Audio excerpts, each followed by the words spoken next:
Nifty bank options live trading session में आपका स्वागत है।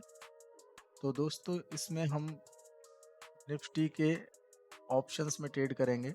ये निफ्टी बैंक का 1 मिनट का चार्ट है और निफ्टी बैंक को अगर हम देखें तो ये एक डाउन ट्रेंड के चैनल में ट्रेड कर रहा है। आप देख सकते हैं इस चैनल में मल्टीपल पॉइंट्स पे रेजिस्टेंस है। यहाँ पे रेजिस्टेंस मिला, अगेन रेजिस्टेंस, अगेन रेजिस्टेंस। इस तरह से ये रेजिस्टेंस को टेस्ट कर रहा है और नीचे की साइड से जब भी ये बाउंस करता है तो एक सपोर्ट बना के बाउंस करता है। ये सपोर्ट ट्रेंड लाइन बनी हुई है। तो ओवरऑल ये सपोर्ट और रेजिस्टेंस के बीच में ट्रेड कर रहा है। ठीक है, तो ये अपना मेजर एक ट्रेंड हो गया कि यहाँ पे कहीं ना कहीं 1 मिनट के चार्ट पे जो मेजर ट्रेंड चल रहा है वो वीकनेस की तरफ चल रहा है। अब यहाँ पे हम आज की बात कर लेते हैं कि आज के दिन में किस तरह से अभी तक ट्रेड हुआ है। तो आप देख सकते हैं कि मॉर्निंग में इस पॉइंट से मार्केट ओपन हुआ। ओपन होने के बाद ये ऊपर गया था। ठीक है, यहाँ से थोड़ा ऊपर गया, उसके बाद फिर एक डिप ली, फिर ऊपर गया। तो यहाँ पे एक रेजिस्टेंस बना लिया था इसने और इस रेजिस्टेंस को ब्रेक करने के बाद नीचे आ गया। तो ये एक तरह से एम पैटर्न बन गया। टेक्निकल पैटर्न्स के बारे में अगर आप नहीं जानते तो कोई दिक्कत नहीं है, मैं इस चैनल पे आपको काफ़ी सारे वीडियोस आगे दूंगा जिनमें आप सीख जाएंगे। तो ये एम पैटर्न है। अब इसको यहाँ पे देखिए ब्रेक डाउन साइड में ब्रेक किया। यहाँ पे क्या हुआ, यहाँ पे जो सेलर्स है उनको ट्रैप किया है। सेलर्स को यहाँ पे अट्रैक्शन दिखा के और प्राइस ऊपर चली गई। तो दैट मीन्स कि यहाँ पे मॉर्निंग में सेलर्स को ट्रैप किया था, अब यहाँ पे बायर्स को ट्रैप किया है। और आप देख सकते हैं कि एक ब्रेकआउट देने के बाद में शार्प तरीके से ये नीचे आ गई। तो इस तरीके से बैंक निफ्टी में अभी तक का परफॉर्मेंस रहा है। अभी टाइम हो रहा है 11:26 AM और टिल नाउ यहाँ पे मैंने कोई ट्रेड नहीं लिया बिकॉज मैं बाहर था। तो अभी आके मैंने ये सिस्टम पे देखा है सारी चीज़ों को। अब आपको यहाँ पे दो लाइंस भी दिख रही होंगी, ये ब्लू लाइन है और ये रेड लाइन है। ठीक है, तो ये ब्लू लाइन और रेड लाइन का क्या मतलब है, किस तरीके की ये लाइन्स है, क्यों मैंने यहाँ पे लगा रखी है। तो देखिए दोस्तों, मेरी जो एक्सेल सीट है उसमें यहाँ पे कुछ लेवल्स मेरे कोडिंग करने से यहाँ पे प्लॉट हो जाते हैं ऑटोमेटिकली। तो यहाँ पे आप देख सकते हैं 51,159 ये एक ब्रेकआउट लेवल है, 50,947 ये एक ब्रेकडाउन लेवल है। तो बस ये दो नंबर्स मैंने अपने चार्ट पे लगा रखे हैं। इनको जिस साइड भी ब्रेक करेगा उस साइड में ये जो टारगेट्स वगैरह यहाँ पे मेंशन है ये आपको आते हुए दिखेंगे। तो ऊपर की साइड में मॉर्निंग में इसने ब्रेक किया था, यहाँ पे देख सकते हैं। तो उसके बाद ये ऊपर जाके अपने टारगेट्स कंप्लीट करके आया और नीचे वाली लाइन अभी तक ब्रेक नहीं हुई है, विच इज अराउंड 50947। तो ये अभी तक ब्रेक नहीं हुई है। ठीक है, तो कोई दिक्कत नहीं है, अगर ये ब्रेक नहीं हुई है तो फिर ये ब्रेक होगी तो हम यहाँ पे सेल साइड का पोजीशन लेंगे। फिलहाल में आप देख सकते हैं जिस तरह से ये रेजिस्टेंस से नीचे आया है तो ये एक रिट्रेसमेंट करने की कोशिश कर रहा है। अगर ये आज का जो लेवल है 51,400 के आसपास का, इसको ब्रेक करता है तो कहीं ना कहीं ये जो पूरा एक चैनल बना हुआ था, जो डाउन स्लोपिंग चैनल था, उसका ब्रेकआउट होते हुए दिखेगा। ये जो चैनल बना हुआ है इसका ब्रेकआउट होते हुए दिखेगा अगर वो आज का डे हाई ब्रेक करता है। मुझे नहीं लगता ये डे हाई ब्रेक करेगा और नीचे की साइड में आने के चांसेस लग रहे थोड़े से। तो इस वजह से मैं कहीं ना कहीं यहाँ पे डाउन साइड की कोई ट्रेड लेना चाहूँगा। तो डाउन साइड की ट्रेड लेने के लिए देखिए, एक तो मेरे पास यहीं पे अपॉर्चुनिटी है कि मैं इसी जगह से इसको शॉर्ट कर लूँ और स्टॉप लॉस में ये जो रिसेंट हाई बना है look like this which is around 51,000 and near about 300। तो 51,300 के आसपास यहाँ पे मैं एक स्टॉप लॉस मान के चलूँ और यहीं से शॉर्ट कर दूँ। अदरवाइज ये जो मेरी नीचे वाली रेड लाइन है इसको अगर ये नीचे ब्रेक कर देगा तो डेफिनेटली इसमें एक गिरावट आएगी। तो प्रोफेशनल तरीका तो नीचे जब आ जाएगा तब सेल करने का, बट मैं यहाँ पे एडवांस में कुछ रिस्क लेना चाहूँगा। तो यहाँ पे मैं दो चार्ट लगा लेता हूँ। दूसरा चार्ट लगा लिया मैंने और इसमें मैं ऑप्शन सेलेक्ट करूँगा कौन से ऑप्शन में मुझे ट्रेड करना चाहिए। देखिए एक्सेल सीट में जो ऑप्शन चयन है इसमें अगर आप देखेंगे तो कॉल राइटर्स अभी नहीं है, कॉल राइटर्स कम है। ठीक है, कॉल राइटर्स जो है वो दूर की स्ट्राइक प्राइसेस पे है, जैसे 52,000 पे कॉल राइटर्स है। लेकिन इमीडिएट जो सपोर्ट है पुट साइड में वो है 51,000 पे, मतलब 51,000 पे एक इमीडिएट सपोर्ट दिख रही है क्योंकि यहाँ पे पुट राइटर्स एक्टिव है। दैट्स वाई यहाँ पे कहीं ना कहीं एक इमीडिएट सपोर्ट है। लेकिन कॉल का डीके काफ़ी हो रहा है, पुट का डीके कम हो रहा है। इस वजह से मुझे लगता है कि कॉल साइड में जो राइटर्स है वो विल्ट हो रहे हैं। मे बी मैं रॉन्ग भी हो सकता हूँ, बट मुझे जहाँ तक लगता है overall this data according to this data मुझे ऐसा लगता है कि मार्केट एक बार नीचे आ सकती है। सो दैट्स वाई यहाँ पे एक पुट ऑप्शन सेलेक्ट करेंगे। तो पुट ऑप्शन के लिए हम थोड़ा एट द मनी या इन द मनी देखने की कोशिश करेंगे। तो एट द मनी 51,200 का पुट ऑप्शन है, इसमें हम ट्रेड कर सकते हैं। अदरवाइज और अगर डीप इन द मनी जाएंगे तो 51,300 है, 51,500 है, बट इनके प्रीमियम बहुत ज़्यादा है। सो दैट्स वाई 51,200 ही मैं लूँगा। तो 51,200 का ऑप्शन यहाँ पे सेलेक्ट कर लिया है। दोस्तों, जिस तरीके की चीज़ें मैं एनालाइज कर रहा हूँ, आप भी ऐसा कर सकते हैं। ये सिंपल सी थ्योरी है, ठीक है। तो देखिए, मेरे बात करते करते यहाँ पे ये मार्केट नीचे आने लगा है। तो मुझे एंट्री थोड़ी सी लेट हो गई है, क्योंकि मैं बात कर रहा था, आपको समझा रहा था इसलिए। अदरवाइज मुझे थोड़ा ऊपर एंट्री करना था, तो इसका मतलब मुझे इस ऑप्शन में 380 के आसपास एंट्री करना था। लेकिन अब ये थोड़ा ऊपर चला गया, तो मैं यहाँ से अवॉइड करूँगा। वेट करता हूँ नीचे आने देने का। नीचे आएगा उस कंडीशन में मैं एंट्री करूँगा, तो आपको बताऊँगा। लेकिन अभी तक का जो स्ट्रक्चर के उसके हिसाब से ये एक न्यूट्रल जोन में ट्रेड कर रहा है। देखिए, ये मार्केट ओपन हुआ, ओपन होने के बाद में ये पूरा एक न्यूट्रल जोन है, ठीक है।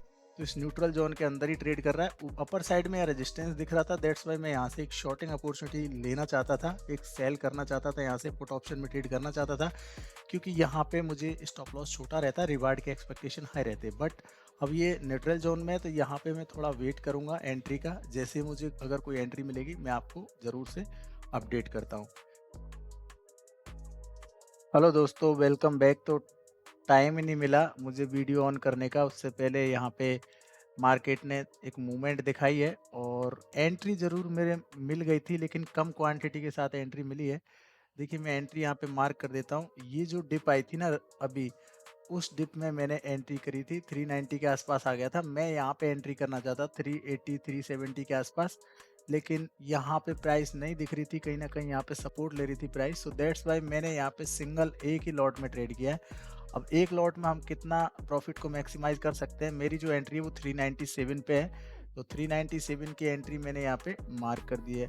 और स्टॉप लॉस अगर मैं मान के चलूँ, तो देखिए स्टॉप लॉस थोड़ा सा दूर बन रहा है यहाँ से, लेकिन मैं ज़्यादा दूर नहीं लूँगा स्टॉप लॉस। मैं समथिंग अराउंड 40 पॉइंट के समथिंग का मैं स्टॉप लॉस लूँगा। टारगेट जो है 40 पॉइंट का अगर स्टॉप लॉस है, तो टारगेट मेरा एटलीस्ट कितना होना चाहिए? तो टारगेट मेरा 1:2 होना चाहिए, मतलब 80 पॉइंट तो मिनिमम होने चाहिए। लेकिन मैं कोशिश करूँगा थोड़ा सा और एक्स्ट्रा टारगेट लेने की। तो चलिए, यहाँ पे अभी मार्केट चल ही रहा है, बात करते करते ये 460 आ गया है। तो यहाँ पे 120 के आसपास 120 पॉइंट का टारगेट मैं रख देता हूँ। चलो ठीक है, तो यहाँ पे 1:3 का रेशियो हो जाएगा, मतलब 1% का रिस्क है तो 3% का प्रॉफिट है, कुछ इस टाइप से यहाँ पे हो जाएगा। तो 127 मेरा फाइनल टारगेट है, ठीक है। 127 रुपये के आसपास मैंने यहाँ पे टारगेट लगा दिया है। एक ही लॉट से ट्रेड किया है, उसमें मुझे 50-60 पॉइंट का प्रॉफिट तो दिख रहा है। एंट्री मार्क करता, वीडियो ऑन करता, तब तक ये मूवमेंट हो चुका था। आप देख सकते हैं ये 1 मिनट का एक कैंडल है, तो स्लाइटली यहाँ पे बाउंस आ गया, दैट्स वाई। अभी भी हमारा जो टारगेट है वो ये 460 चल रहा है, तो हमारा टारगेट अभी भी कितना बाकी है? तो देखिए, यहाँ से 40 और 30 70 पॉइंट का टारगेट अभी भी बाकी है। और ये देखिए दोस्तों, जैसा हम सोच रहे थे वैसा मार्केट दिखाने लगा है। यहाँ पे कहीं ना कहीं 517 531 टारगेट भी क्रॉस कर दिया है इसने। तो मुझे क्या प्रॉफिट बुक करना चाहिए? एक सेकेंड, ये देखिए मेरी जो रेड लाइन है इसके आसपास आ गई मार्केट, तो चलो एक बार एग्जिट कर लेता हूँ।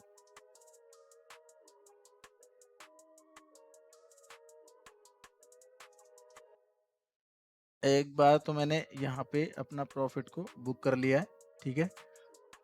मेरा निकला है 518 518 रुपये के आसपास निकल गया मेरा, ठीक है। तो ऑलमोस्ट इसमें मैंने 120 पॉइंट्स के आसपास का प्रॉफिट बुक कर लिया है। अब देखिए दोस्तों, ये जो ट्रेड है ना, ये मोमेंटम ट्रेड है और ये एडवांस रिस्क वाली ट्रेड है। इसके पीछे का लॉजिक मैं आपको समझाता हूँ। देखिए, मैंने आपको बोला था कि यहाँ पे जो है, यहाँ पे एक एडवांस तरीका है ट्रेड करने का। इसमें थोड़ा रिस्क होता है। स्टॉप लॉस हम इस पॉइंट के ऊपर लगा के यहाँ से इमीडिएट शॉर्ट कर सकते हैं, ऐसा हम सोच रहे थे। तो दोस्तों, वहाँ पे ये एडवांस रिस्क है, बिकॉज यहाँ पे आप देखोगे कि जो लेवल मैंने यहाँ पे मेरी एनालिसिस के अकॉर्डिंग मार्क किया था बाई साइड के लिए, उसने मॉर्निंग में अपना काम कर लिया, टारगेट्स कर लिए थे।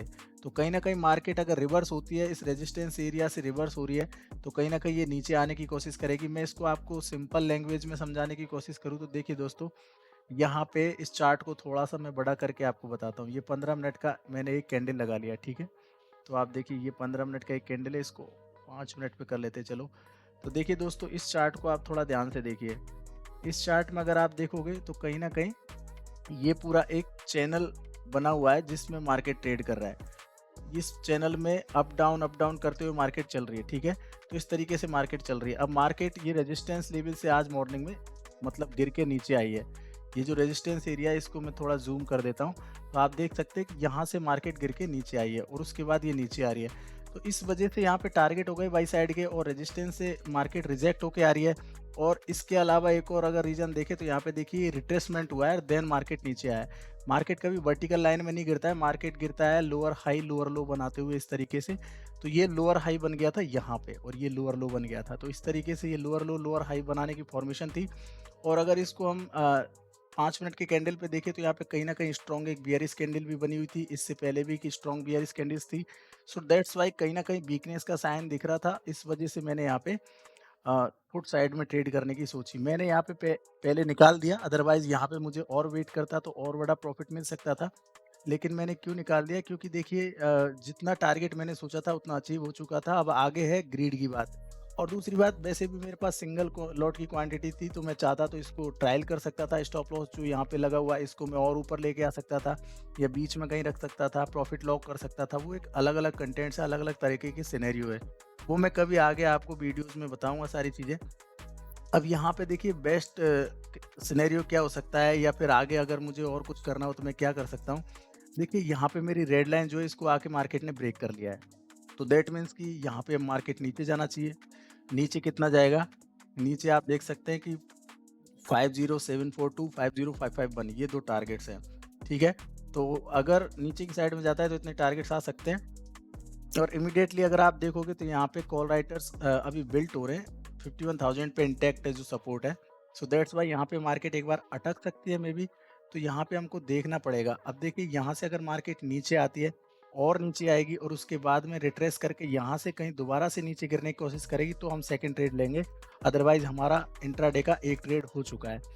आपके अगर लॉजिक सही है, आपके अगर तरीके सही है ट्रेड करने के, तो ये मैटर नहीं करता कि आप मॉर्निंग के 9:15 पे ट्रेड लगा रहे हो, 9:30 पे ट्रेड लगा रहे हो या 11 बजे ट्रेड लगा रहे हो या 2 बजे ट्रेड लगा रहे हो। जब चार्ट पे आपको अपॉर्चुनिटी दिख रही है as a researcher, as a trader, अगर आपको कोई चार्ट पे अपॉर्चुनिटी दिख रही है तो आप चार्ट को देखो, चार्ट पे चीज़ों को समझो और उसके बाद में ट्रेड लो। और दूसरी बात, इसके साथ-साथ आपको रिस्क मैनेजमेंट भी करना चाहिए, अपने कैपिटल को प्रोटेक्ट करना चाहिए। तो वो मल्टीपल चीज़ें हैं जो लर्न करने की है। इनको हम आगे चल के वीडियोज़ बनाएँगे, उनमें सिखाएँगे, तो आप ये चैनल सब्सक्राइब कर लो। और अगर कुछ भी पार्ट यहाँ पे लर्न करने लायक हो उसको ज़रूर से सीखना, प्रैक्टिस करना। So thank you so much. ये